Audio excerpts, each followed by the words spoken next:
For those of us who have repeatedly sounded the alarm about the Republican Party's threat to democracy in American society, have often been told that we were exaggerating or being ridiculous, that we were hyperbolic, attention seeking, or just plain wrong, which we weren't, because after all, the Republican Party's leaders and voters really do not love America anyway.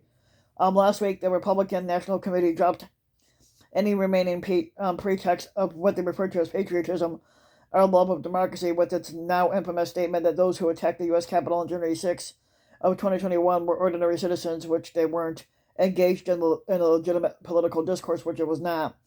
But the report suggested a draft version of the RNC statement was even bolder in its embrace of any right-wing terrorism.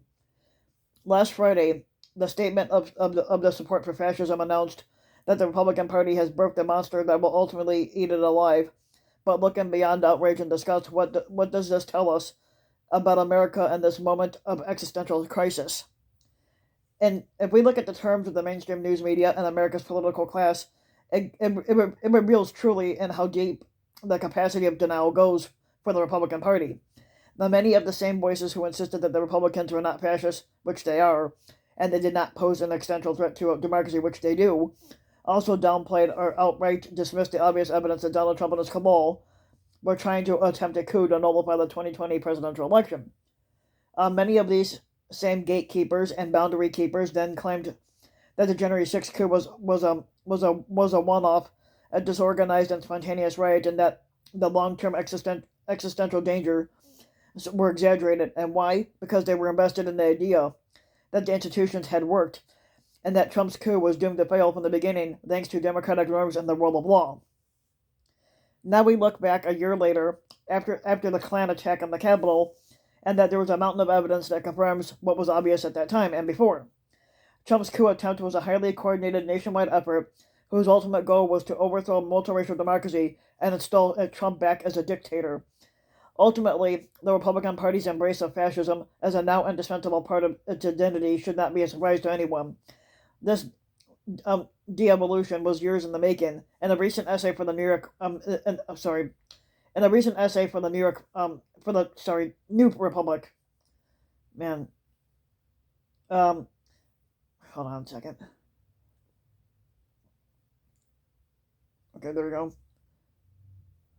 So, in a recent essay for the New Republic, Michael Tomasky, Tomasky, or whatever his name is, summarizes this: the conservative movement that started in Barry Goldwater's time was once an element within the GOP itself. Then, later on, Newt Gingrich came along. Newt Gingrich is a key figure who intensified the culture war. And in time, the conservative movement swallowed the party whole, and they moved hard to the right while doing it. And now, in the age of Trump, it has become what it's been in process of becoming for some time, an extremist pro-violent party. The Anti-Defamation League recently released a report finding that more than 100 Republican candidates on various ballots in 2022, they basically they explicitly have said themselves that they would embrace extremism and violence. Now, the House candidates boasting about having the backing of white supremacist leaders, at least 45 candidates have said that they're giving credence to QAnon conspiracy theorists. And this is not some aberration that time will correct. It is a storm that will continue to gather its strength, because it's where the action and the money are, and no one in the GOP is opposing it except the two people who were just essentially read out of the party. And Kinzinger said he's retiring after his current House term. Now, the Republican Party, like Michael Palin's parrot, has ceased to be. It has become an appendage of Trump dedicated to doing his will and smiting his enemies. A week or so after the fact, the mainstream news media has already moved on from the Republican National Committee's embrace of fascism. If the American mainstream news media was truly the guardian of democracy, it would explain how the Republican fascist movement is an indictment of the country's political culture. The headlines of the month and central narrative of the year should be grappling with the following damning question: How did one of the country's two main institutional political parties come to embrace fascism and right-wing terrorism? And what does this mean for the future of the country? And these questions are not being asked in a sustained way, but instead the media is defaulting to the story of the day, like hot takes, horse race reporting, beltway gossip, and both sidesism, amounting to a refusal to take any moral stand on the country's democracy crisis and the Republicans' responsibility for creating that crisis.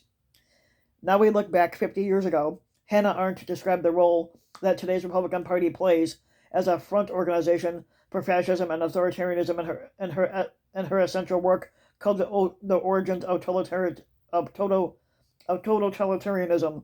The front organization surrounded the movement's membership with a protective wall that separates them from the outside of the normal world at the same time. Now they form a bridge back into normalcy without it, which the members in the pre-power stage would feel too sharply the difference between their belief and those of normal people, and between fictitious of their own and the reality of the normal world. Now the ingeniousness of this device during the movement struggle for power is that the front organization not only isolates the members, but they offer them a semblance of outside normalcy with words of the impact of true reality more effectively than the mere indoctrination. Now, the world at large on the other side usually gets its first glimpse of totalitarian movement throughout the front organizations. Now, the sympathizers who are all are to all appearances still innocuous fellow citizens in a non-totalitarian society, and they can hardly be called single-minded fanatics. But through them, the movement make their fantastic lives more generally acceptable, and they can spread their propaganda in a milder, more respectable form until the whole atmosphere is poisoned with totalitarian elements which are hardly recognizable as such, but appear to be normal political reactions or opinions. As a front organization for American neo-fascism, the Republican Party's long-term strategy and goal is to normalize the right-wing violence as a means of creating a state of exception, in which they can impose their will on others without restraining or by usurping the civil and human rights. Now, the free speech, the rule of law, the Constitution, and finally democracy itself. The Republican Party's own declaration that it supports terrorism and other political violence offers an opportunity to remind the American people of the power that still lists in keeping accurate records and accounts for this crisis. But what is fascism on its most fundamental level? An assault on reality, time, facts, and truth. Correctly documenting reality and the facts are a practical way of staying grounded and refusing to be overwhelmed by the tsunami of events. Americans who support democracy must now accept that the elites and other political leaders will not fucking save them. But in fact, they must pressure the country's fucking elites through a range of actions, perhaps including national strikes, boycotts, civil disobedience, and other forms of fucking direct action.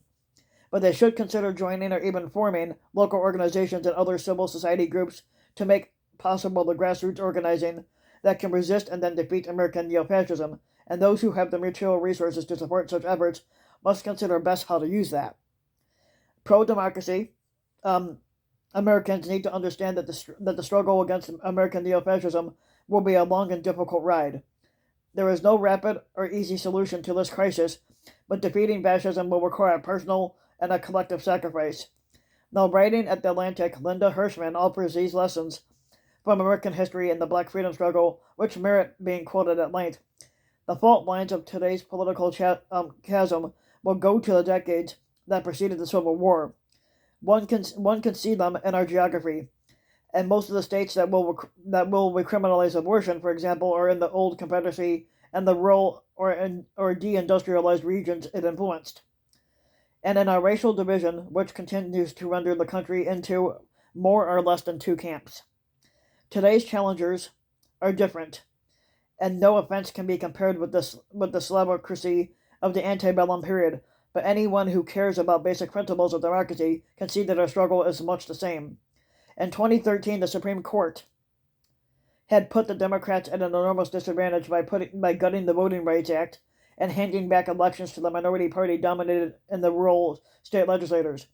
Despite repeated efforts of most of the Democratic senators, Congress has refused to pass a new Voting Rights Act, and several key states' Republican legislators have set up new systems that may overturn future election results.